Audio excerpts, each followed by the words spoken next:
Joe Rogan bashes. Creepy.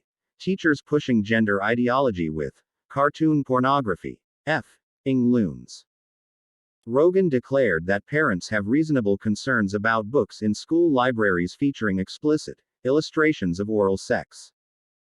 Podcaster Joe Rogan warned on Thursday that American parents are right to be concerned about students being exposed to radical gender theory or pornographic books in school. Those adults are with your children more than you are during the day, Rogan said to his guest, comedian Tim Dillon, about teachers. They're there for hours and hours with the undivided attention of your kids, and some of them are F-ing loons.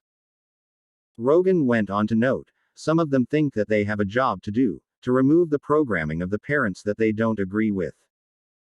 The podcaster added that these teachers don't agree with parents' values and tell the kids that the parents are wrong, and they're right, which is a real creepy thing.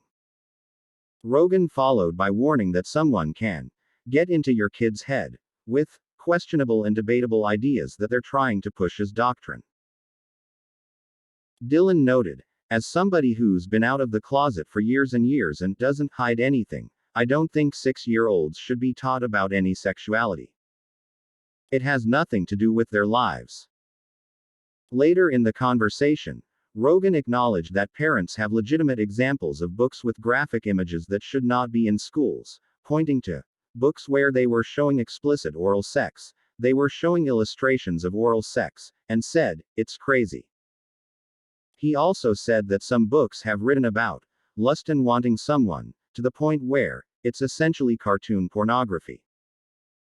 Dillon agreed and warned, it's also crazy to introduce the concept of gender theory to children. It's not fair. Rogan agreed. Both commentators agreed that children's minds are malleable at such a young age, making them especially susceptible to ideological influence.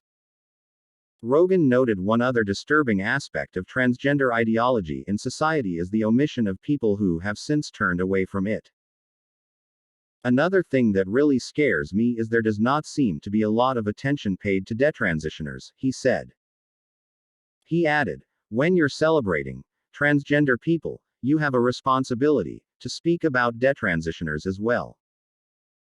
Rogan recalled that he had interviewed Chris Beck, a decorated Navy vet who served on SEAL Team 6 and regretted his gender-related surgeries after retiring from the military. That's why you can't make those decisions when you're young. You've got to see what happens, Dillon said.